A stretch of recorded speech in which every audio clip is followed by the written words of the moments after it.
Hey, hi everyone.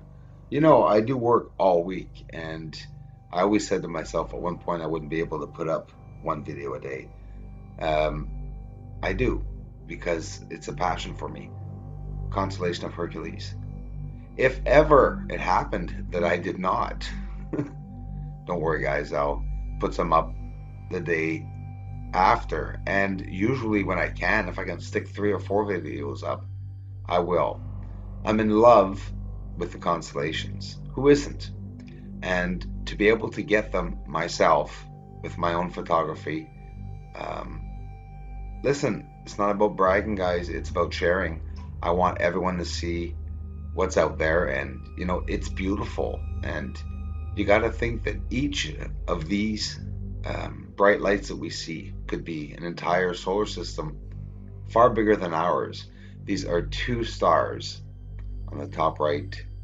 In this photo, the orange and the blue on the top right, you see that? That's what we just saw, the constellation of Hercules.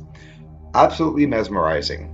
I wanted to share this with you. Listen, guys, there's a lot missing. I wanted to stick in Bootes, Andromeda, Draco, Ophiuchus. There's so many that I wanted to show you, but hey, I got some amazing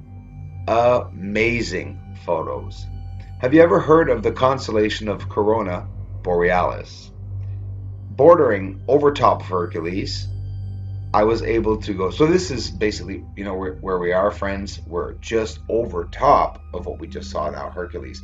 So just imagining looking higher up into the sky.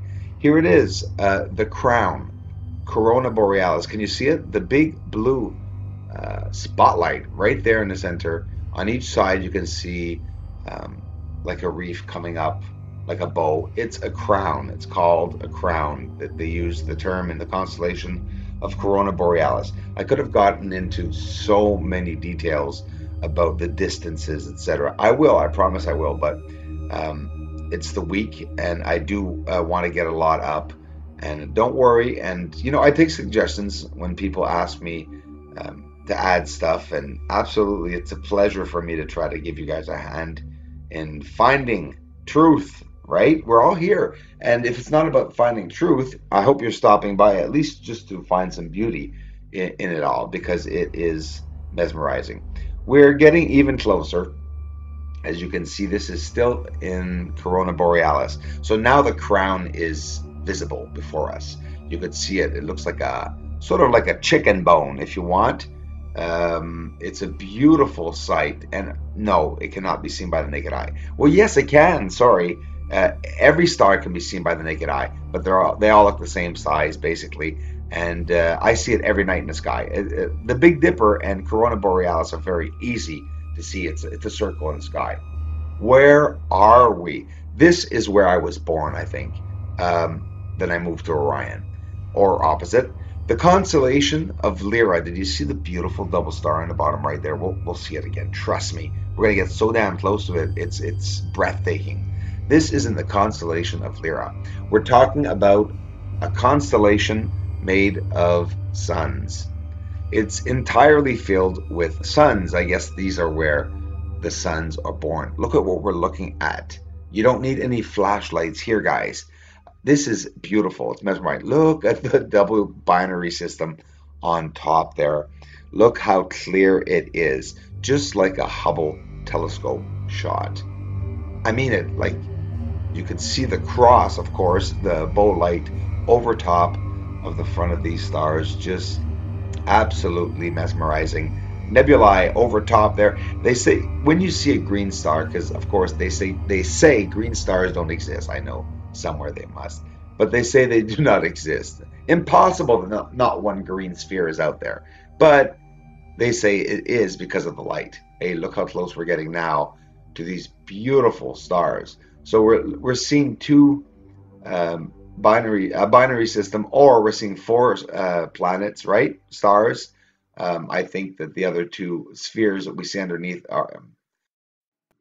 I have very beautiful photos of the constellation of Lyra, including these, of course. This is just magnificent. You see how the filtering shows you one thing. It shows you different layers and different objects around the star itself. If not, you just see the blue light, blinding light, right? So now it sort of softens the blue light. That's all I did to be able to see more of the inside and layers and radiation and heat to get more of an idea of the surface heat, obviously.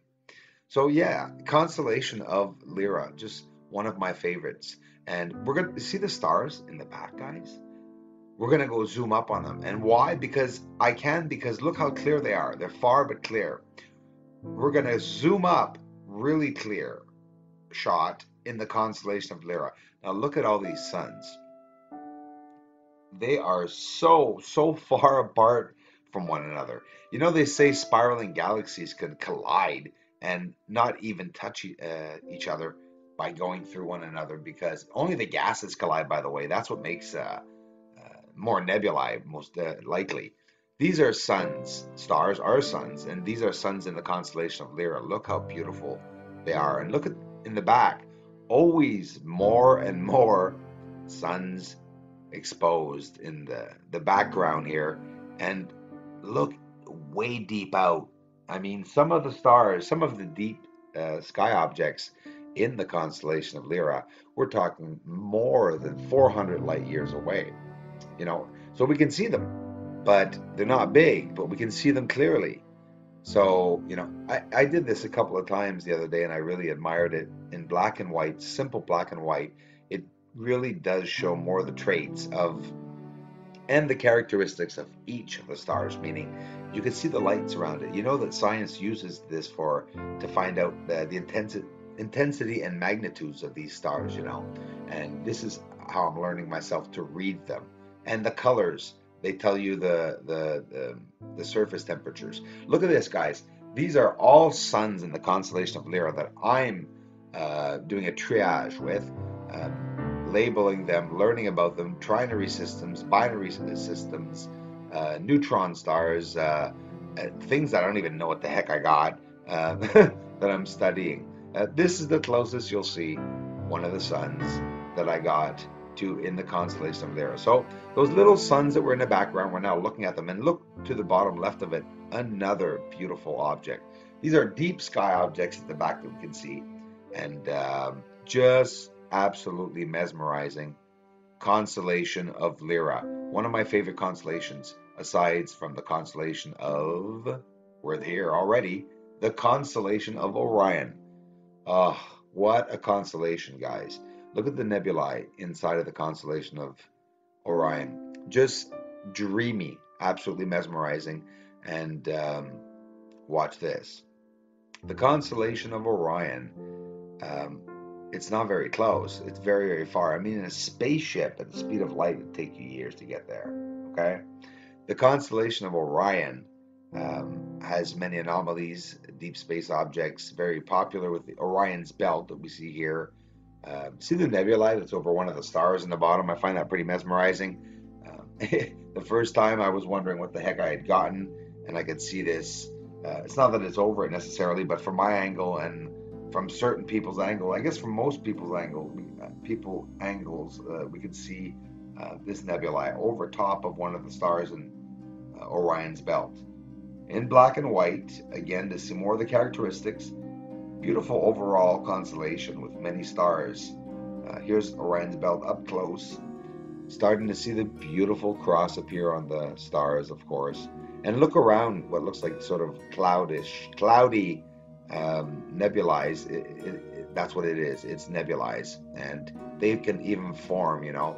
Constellation of Taurus. This is one I posted in a video a couple of days ago. I have so many photos, guys. You know, I didn't want to show you too much of the great nebula in Orion because I already have a couple of days ago, last week and this week. So here again in the constellation of Taurus, seeing the stars a bit closer to get an idea, you know, just to bring you some raw shots of what it looks like if you were in space, my friends. Well, this is the real thing. And I always wondered what it looked like in the sky. You know, you see so many stars, and this is the OPH Nebula. This is absolutely beautiful. You see the black holes right there. That is what's starting to fascinate me the most, and what I really want to start studying about. But unfortunately, that is only where science is now. Itself is studying about black holes, because they're finding black holes in areas where they didn't. Guys, Rigel star, okay, in the constellation, the beautiful star I posted the other day with the magnificent cross-like fiery system on top. Hey, look at this, guys. But anyways, yeah, the cross was over top of Rigel. In the center, there is a black hole. I believe Rigel star is surrounded by systems turning in rotation and synchronicity, each to their own gravitational holes and fields, while they're turning in the center, a black hole feeding off of the gases from all the nebulae.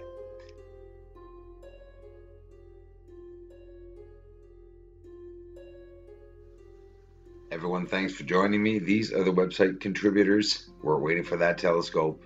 It's only a matter of days, folks. Hours? No, days. But it's on its way. Kevin MacLeod, Incompetech.com if you want to listen to the music or use any of the music in his entire collection, which is on this website. On Tuesday nights, Steve Olson and I will be talking again about what is going on up in the sky. We'll be talking about the moon Tuesday. Please take the time to check out WSO YouTube channel.